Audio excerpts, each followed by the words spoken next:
siehst das mit dem Spachtel hier, da brauchst du nicht wie beim Messer immer nachnehmen, sondern du ziehst hier einfach durch.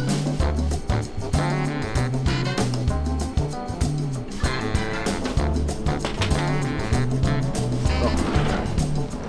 Wenn du hier nicht vernünftig reagierst, dann bist du weg.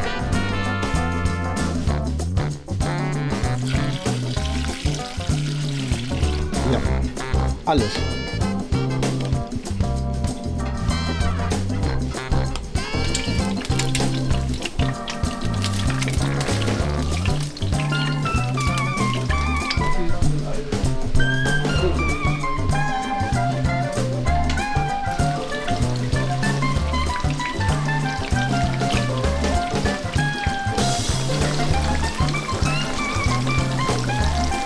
Und so halten wir auch den ganzen Laden hier zusammen. Das heißt, es geht weit über diesen Standort hinaus.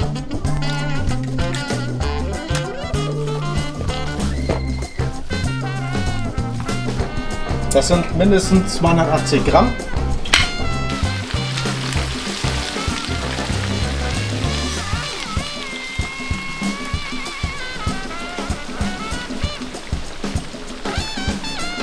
Der stärkt uns natürlich, egal welche Krise hier kommt.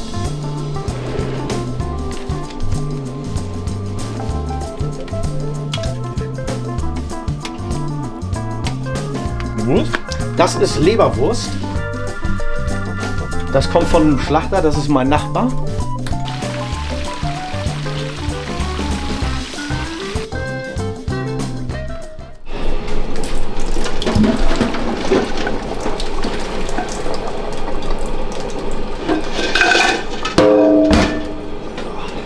Aber du bist ja vor kurzem gekommen, oder?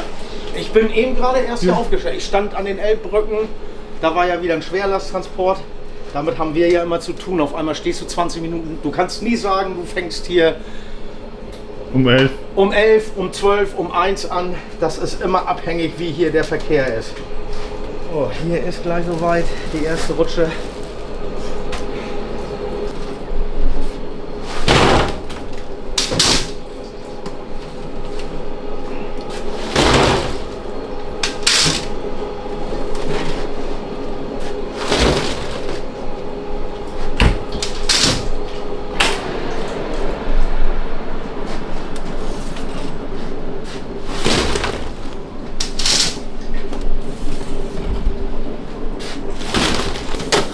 Einer der letzten Kaffeeklappen.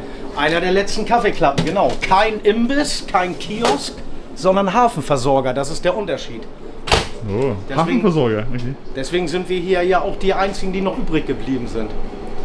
Also hier kannst du alles kriegen. Wir beliefern ja auch oder kümmern uns um Lagerhäuser, Spediteure und so weiter. Das heißt, wir sind immer im Logistikgeschehen direkt hier mit dabei.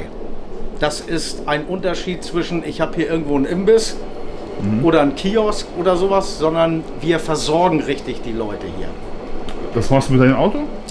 Das machen wir mit dem Auto, also mit in unterschiedlichen Variationen. Das meiste, was wir machen, ist eigentlich vorbestellt. Wir fahren mit einem gewissen Kontingent zu den einzelnen Firmen hin. Das meiste ist auch bestellt und läuft. Und manchmal haben wir sogar ein paar LKW-Fahrer, die hier übernachten, die hier ihren ersten Kaffee holen. So, schon da. Schönen guten Morgen.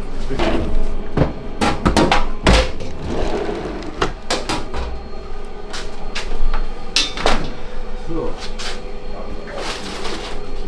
Ha? Ja, ja. Wenn du mal Richtung Duisburg fährst, das ist ja. Duisburg Hafen, richtig guter Imbiss. Ja, die sind. Der ist nicht mehr da. Ja, ich weiß. Ja. Der Zug, der ist nicht mehr da gebaut. Der ist abgerissen. Ja, Wahnsinn, ne? Richtig massiver Bau. Der ist richtig lecker.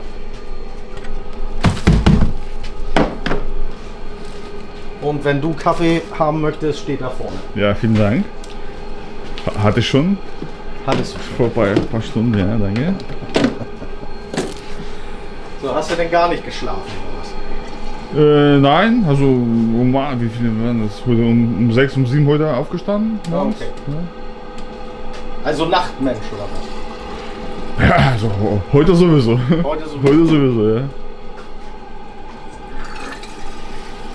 Ja, bei dir ist das bestimmt andersrum, oder? Dass du Ja. mittags schläfst, ja? So Das schon. ist genau andersrum.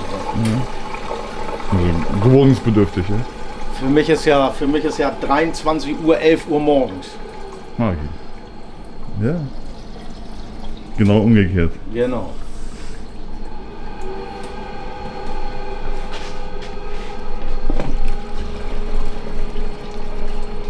Alles, was ich so vorher gemacht habe, das war auch zu unmöglichen Zeiten.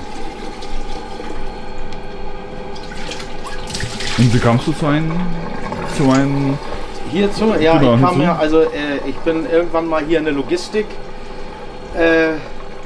gestrandet und habe hier die Papiere für Lkw-Fahrer, Spediteure gemacht. Ich war so der Außendienstler hier im Hafen von über 50 Reedereien und Spediteuren.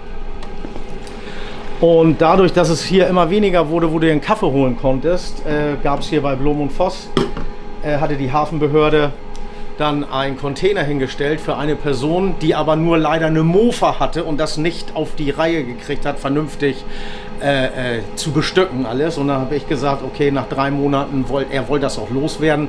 Ich sage, das kann ich auch. Und dann hat das irgendwie vor 25 Jahren angefangen. Und wie sah das aus? Vor 25 Jahren aus? Also wie sah das aus? Ein Container, so ein richtig kleiner Container, nicht so groß wie hier. Und dann ohne, also nur mit Strom, ohne Wasser. Das heißt, wir mussten das Wasser mit Kanistern dahin tragen.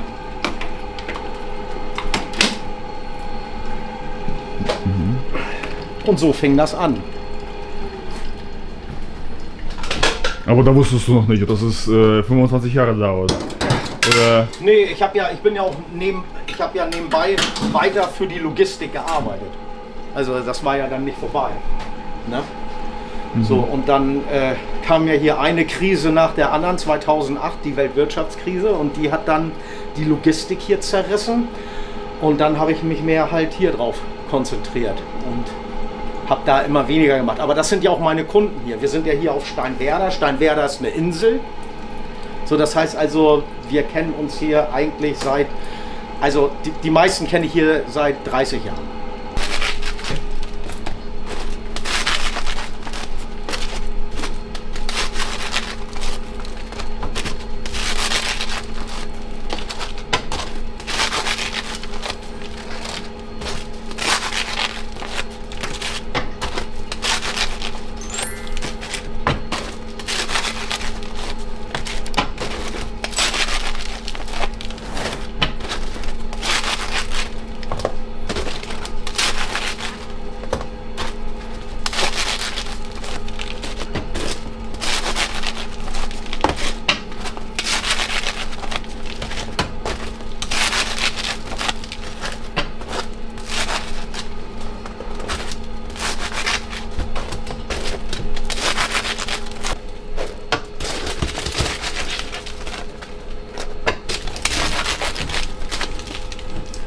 Marco! Moin! Na,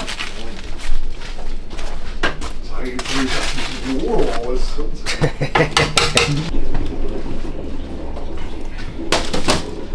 so, das geht nämlich alles außerhalb. Hier läuft sowas nicht. Ne? Das ist total unterschiedlich hier. Ne? Da müssen wir auch gleich noch Körnerbrötchen machen, hier nicht. Und dann schauen wir mal, was kommt. Na, musst du noch laden? Nö, ich bin beladen.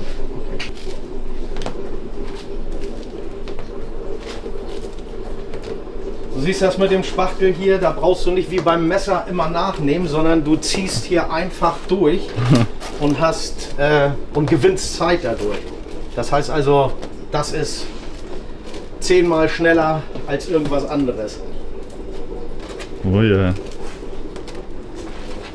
Ja, ich habe das, glaube ich, bis jetzt nicht gesehen, dass man das mit Spachtel macht. Ja.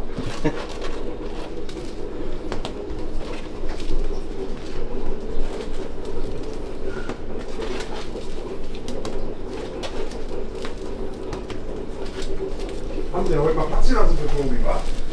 Ja, Gott sei Dank, du.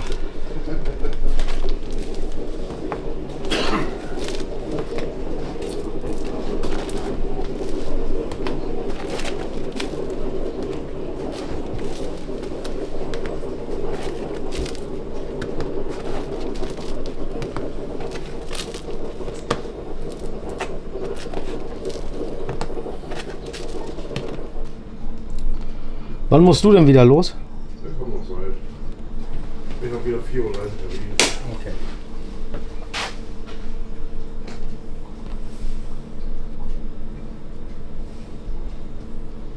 Aber ich werde nachher rein. Und jetzt noch eine schöne Stunde schlafen in Oldenburg. Na, siehst du. Ach, du fährst jetzt los gleich. Ich fahre nachher los. Okay. Bis Oldenburg, wie wissen das? 3 Stunden ungefähr? 2 Stunden 15. So. Um diese Uhrzeit geht das, ne? Ist ja frei die 1. Ja. Kommst du da gut über die Weserbrücke. Und wie ich gestern früh gesagt habe, ich bin dann gleich wieder durch Bremen gefahren. Ja. Kein Stau auf der 75. Wurde mal ganz kurz stockend. Und dann aßt du wieder rauf und dann bist du in der Baustelle. Naja, du musst alles umfahren, sonst geht das heutzutage nicht Ja, mehr. die 1 hat vergessen mit den Überholverboten, das ist mir Ja. zu teuer. Es ist ja immer nur die rechte Spur, wo die LKWs sind, die sich stauen wegen der Auffahrt. Das ist halt Arzt. Ja. Und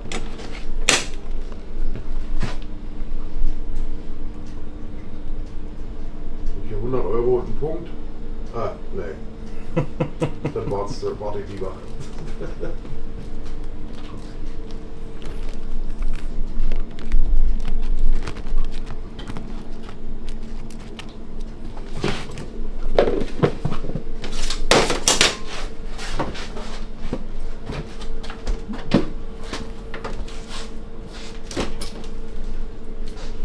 Das ist jetzt alles für Frühstück. Das ist alles für hier. Also erstmal muss der Tresen voll, damit ich nachher den Wagen da oder alles, was rausgeht, fertig machen kann. Und davor, vor 25 Jahren, wie war das? Das sah anders aus. Das war total anders. Man muss diesen Laden, der wird zweimal im Jahr, wird der komplett neu überdacht.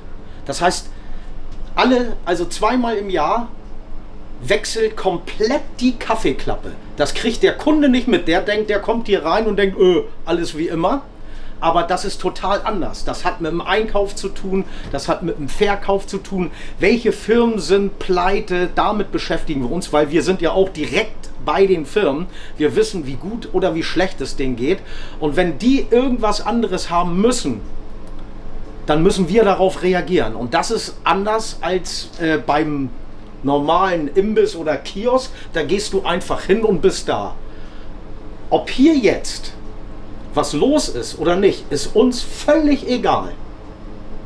Weil wir fahren sowieso zu den Kunden hin. Also wir haben ewigen Kontakt. Natürlich kommen die her, natürlich ist das toll, wenn hier auch viel los ist.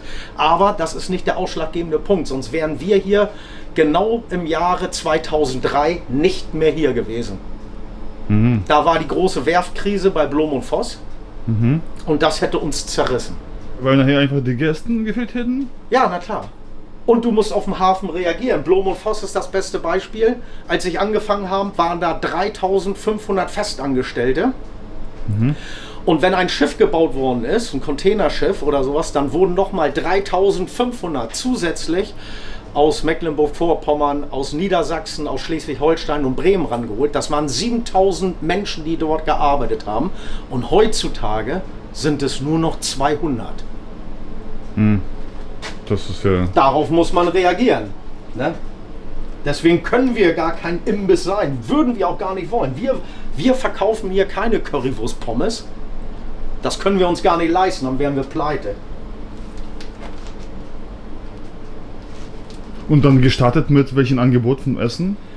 Alles, was schnell geht. Es gibt keinen, also in diesem Bereich hier vom Hafen, wo wir uns hier gerade befinden, das ist schnelllebig. Hier hat keiner Zeit oder selten Zeit, um sich hinzusetzen. Also das gibt es hier gar nicht mehr. Wir haben hier auch keine Sitzmöglichkeiten, kein gar nichts. Die Lkw-Fahrer, die hier auch tagsüber kommen, die sind nur in Eile. Die schnappen sich das. Wenn sie Zeit haben, essen sie im Lkw. Aber das war's dann auch. Also das hat sich total geändert. Vor 10 Jahren haben wir noch Mittagstisch gehabt. Da haben die Leute hier Mittagstisch bestellt. Heute machen wir mal eine Suppe. Mehr machen wir nicht. Die Pommes haben wir komplett abgeschafft, weil das waren frische Pommes. Wenn keiner hier gekommen ist, konnten wir die alle wegschmeißen. Wenn du hier nicht vernünftig reagierst, dann bist du weg. Dann gibt es dich bald nicht mehr.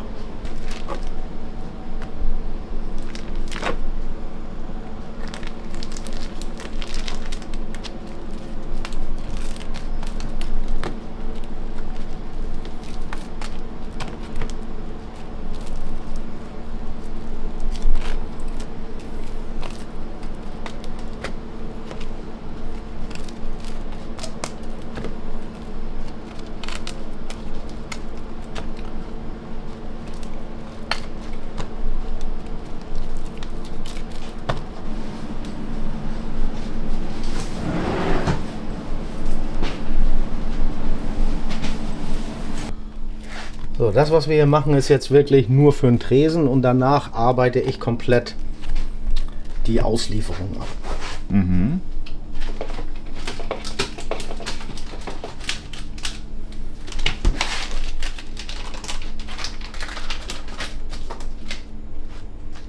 Das heißt, wenn man nur den Laden hier machen würde, würde man niemals überleben? Nein, das geht irgendwie mal gut, aber es kommen Zeiten, wir reden hier, wenn wir zum Beispiel über eine Werftkrise reden, dann reden wir darüber, das ist nicht so 3, 4, 5 Wochen, sondern das geht über 1,5, 2 Jahre. Und das muss man aushalten. Und das kann man nicht aushalten, indem man einfach hier drin steht und sagt, wo bleiben die Leute? Ne? Das funktioniert hier im Hafen nicht. Das ist eine total andere Welt. Das begreifen auch die wenigsten von außerhalb. Die denken, das geht hier jeden Tag so. Aber das ist nicht so. Mhm. Manchmal steht man hier über 6 Stunden und nicht eine einzige Person kommt. Und wir haben hier nur deswegen die Arbeit, weil wir das alles nach außen bringen. Also zu den Kunden hin. Als Beispiel, hier haben wir viele Werften. Wir haben Blom und Voss, wir haben hier die Norderwerft. Und wenn diese Werften Schiffe zur Reparatur reinkriegen, dann müssen die docken. Und das können sie nur bei Hochwasser. Das heißt also, wir sind abhängig davon, wann ist Hochwasser. So, das heißt also, fängt der jetzt um 1 Uhr an nachts, fängt der um 3 Uhr an, fängt der um 6 Uhr an. Das kommt ganz drauf an, wie das Hochwasser ist. Das heißt, wir sind hier auch von der Natur natürlich, von den Gezeiten abhängig. Deswegen kann man nie sagen, zu irgendeiner Zeit ist hier irgendwas los, sondern das ist total unterschiedlich. Das macht uns auch zu praktisch gesehen dem Besonderen, was wir haben, aber das ist natürlich auch nicht kalkulierbar hier.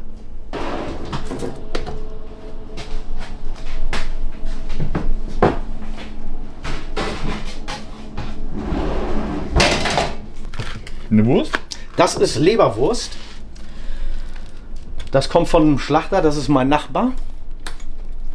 Der macht die Leberwurst und ich hole die raus und aus dem Rauch und misch sie einmal durch, damit der Rauch auch überall verteilt ist. Und deswegen hat die einen ganz besonderen Geschmack hier. Das ist eigentlich so eine Sache, die Leute, die das mögen, die kommen auch immer wieder und holen sich das hier. Manchmal müssen wir sogar in kleinen Tuppertöpfen für die was abzweigen, damit sie das mit nach Hause nehmen können. Muss wohl schmecken. Die muss dann schmecken, das stimmt.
Also wir halten ja zusammen, der Hafen hier ist ein Dorf.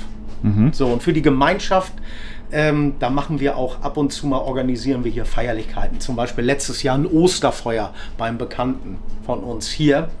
Und da haben wir natürlich ganz viele Leute aus dem Hafenbereich eingeladen. Oder wir machen mindestens einmal im Jahr eine Barkassenfahrt.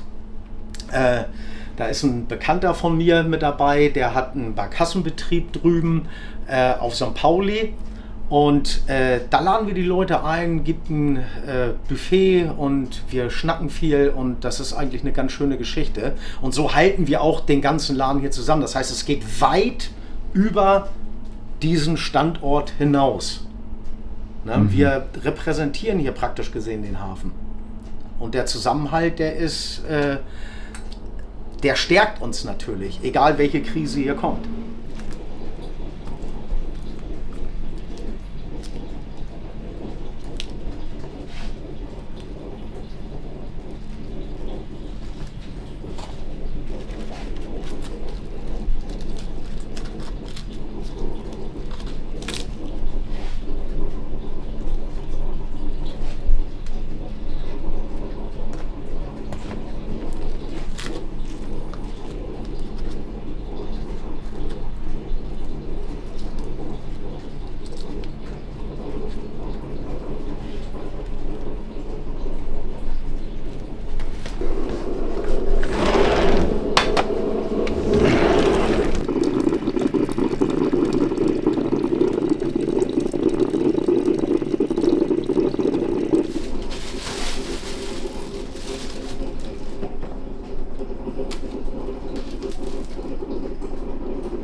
Schnitzel, genau. Alles, was hier, das ist Burgunderbraten, das ist alles das, was wir selber machen. Wir braten die Schnitzel, wir machen die Burgunderbraten, wir machen das Hähnchenbrustfilet, braten wir alles ab. Das machen wir alle selber. Hier vor Ort oder woanders? Nein, hier. Hier? Ja.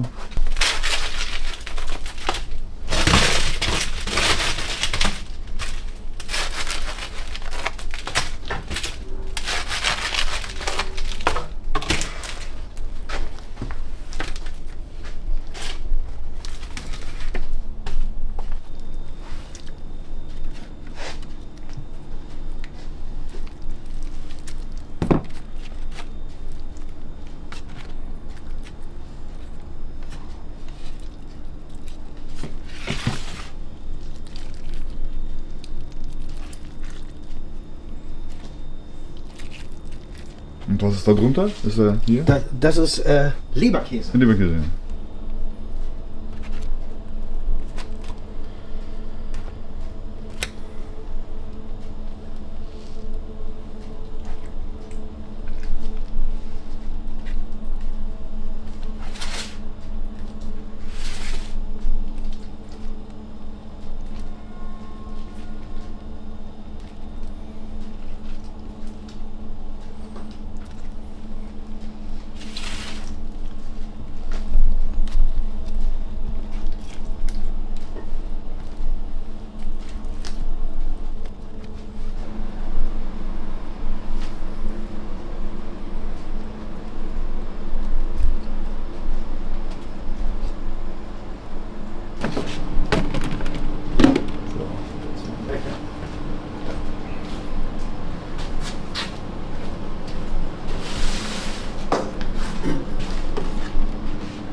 Das sind unsere Bockwürste. Die werden jetzt nur für uns in der Größe produziert.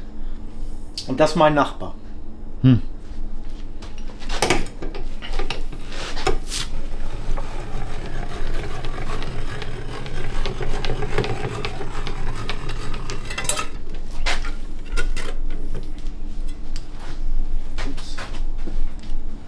Genau, die stellen wir aber auch erst später an, weil jetzt, wie gesagt, es ist ja nichts los hier.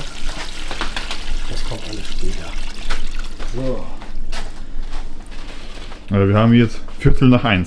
Ja. Und sind noch lange nicht fertig. Also mit dem ersten Schritt der Arbeit. Ne?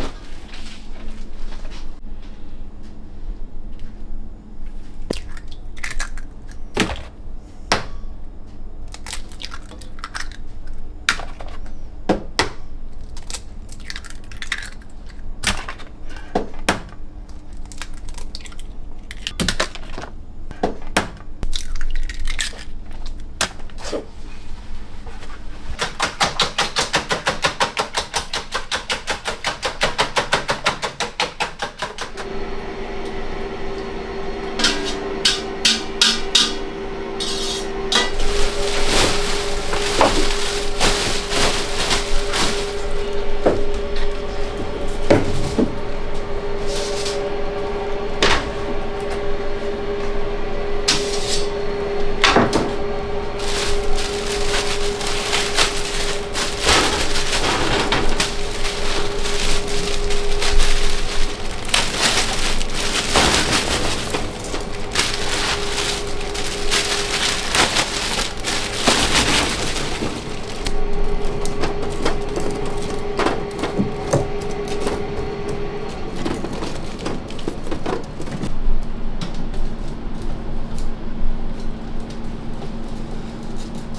So. So siehst du, jetzt sieht er auch voll aus. Ne? Ja, wunderbar. Haben wir das auch schon geschafft. Sehr gut. So.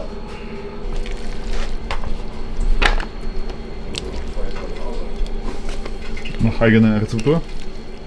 Ja. Alles.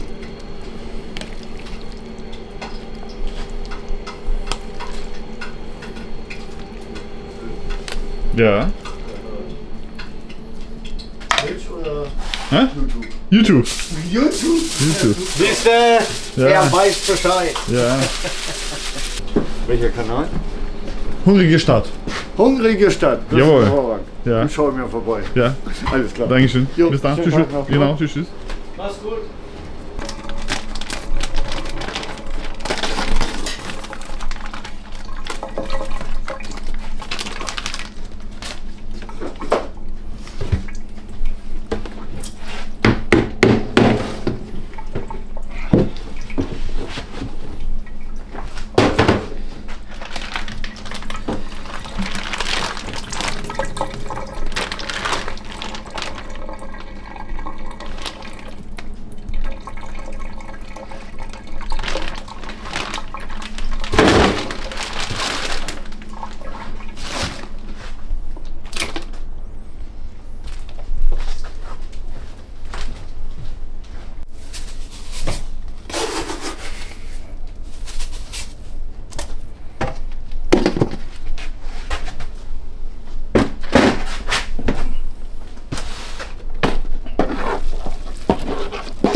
Das sind mindestens 280 Gramm.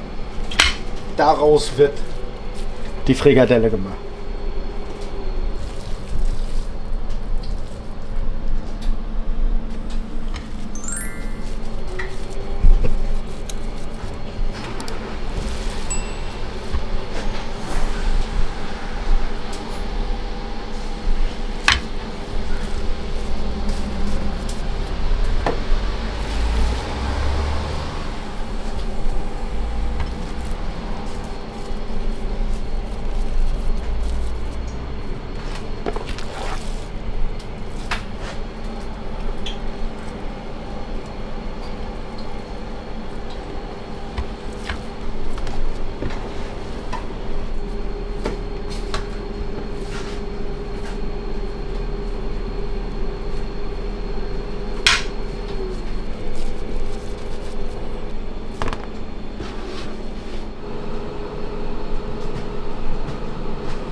Okay.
Was gibt's Besseres als zum Frühstück so eine Frikadelle mit Brötchen zu essen?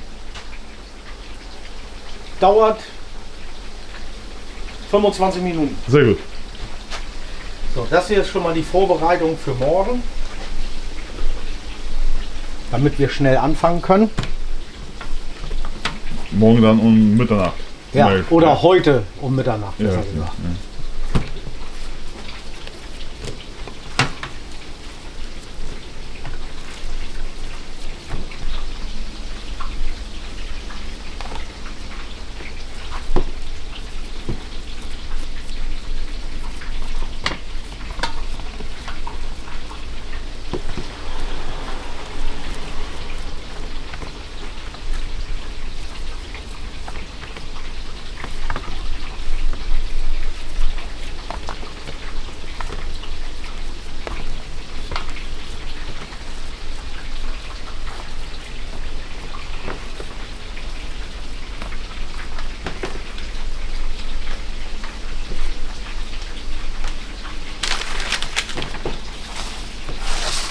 So.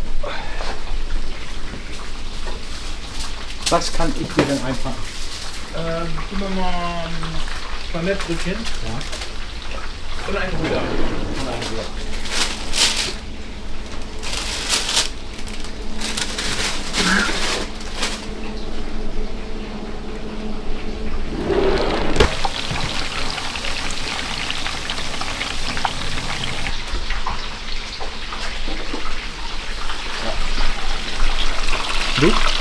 Gut, können wir drehen.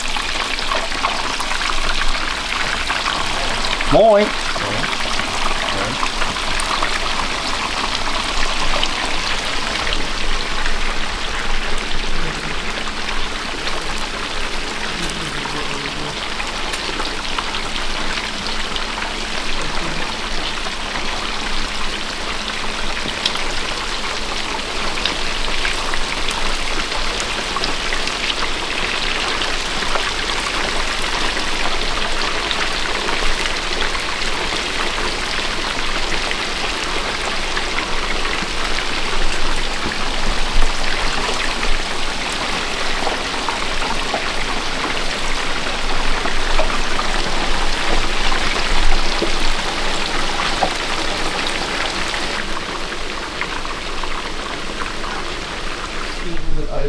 Ja.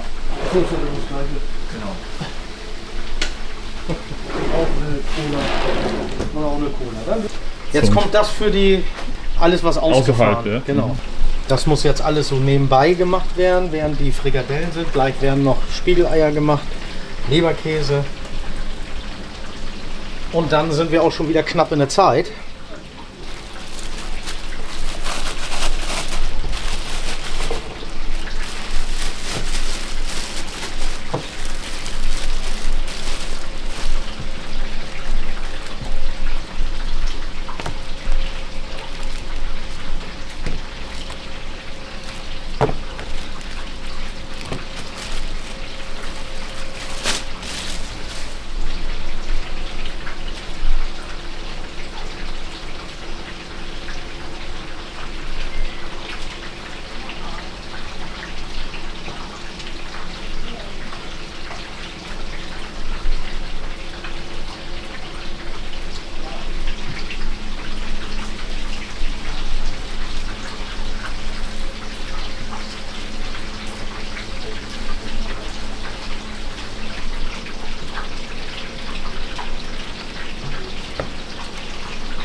Dazu noch Brötchen und Senf. Also das Ding ist normalerweise, die normale Frikadelle ist knapp halb so groß, halb so viel. Aber bei uns im Hafen brauchen wir immer riesige Portionen, sonst geht das nicht.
Brötchen, Bitte?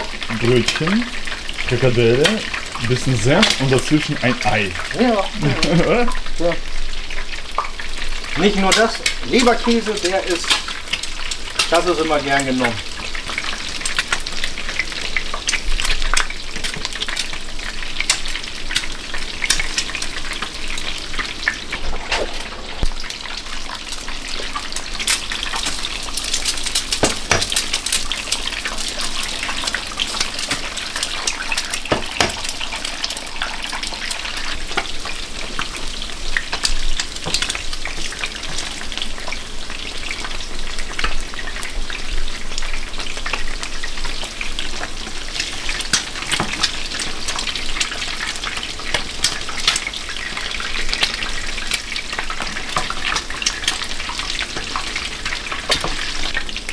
Das ist jetzt, die Eier sind für Für den Tag.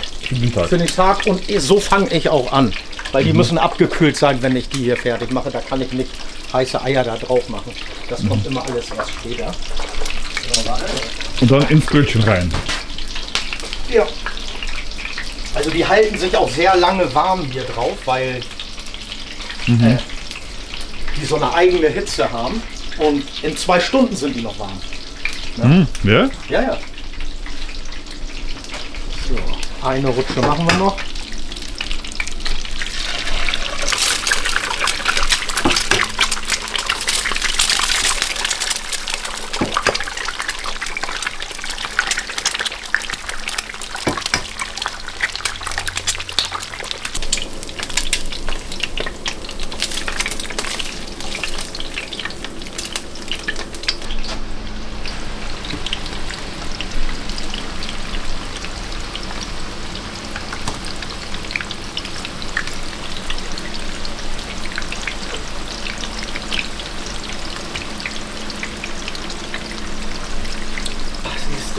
Dann können wir jetzt gleich mit dem Wagen weitermachen. Das muss alles immer, wenn die Platten heiß sind, müssen die heiß sein. Dann muss das alles in eins durch.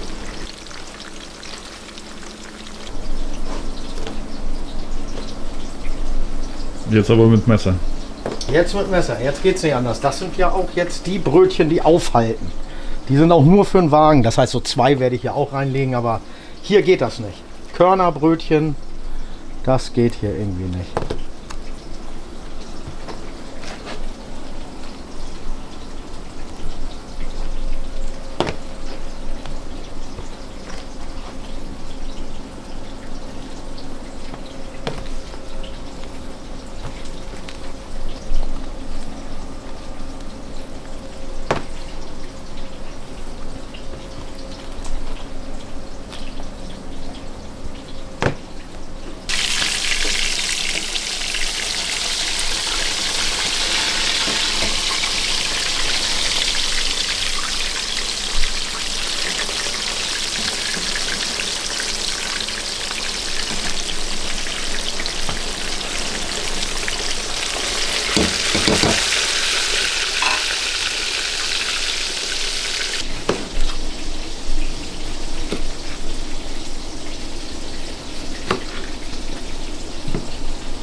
Schicke Brötchen.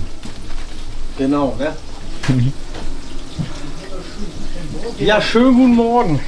Morgen. Na, ich bin sofort bei dir, du. Ja, kein Stress.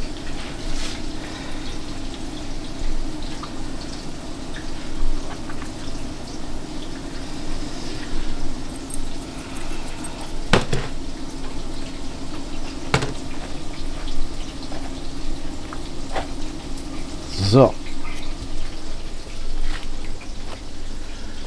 Was kann ich einpacken? Jawohl.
So, das Brot backen wir auch selber.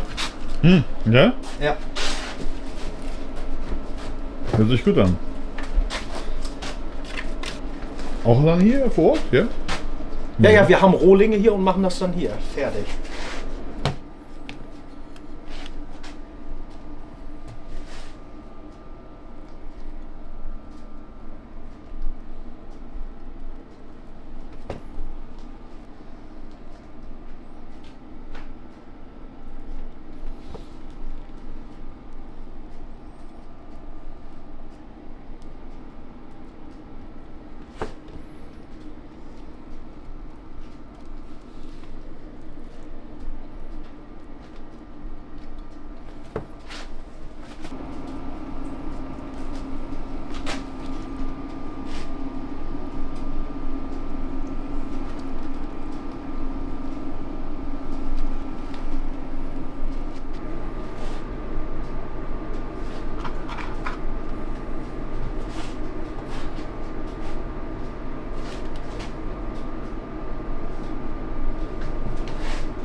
Bis morgen doch.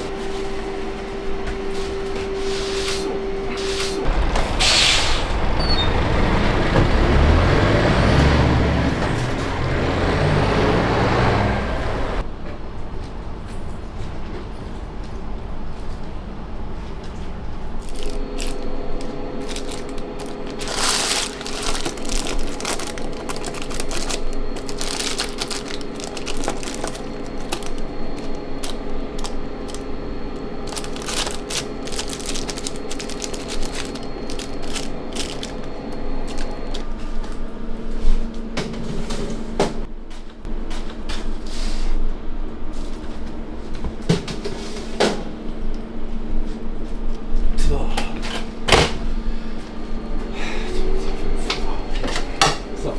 Standard? Ja.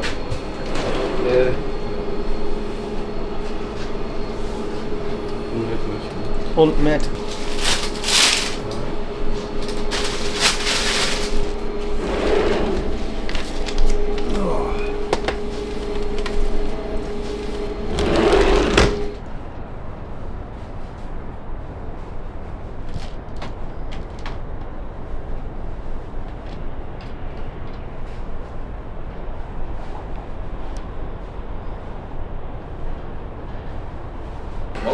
Morgen.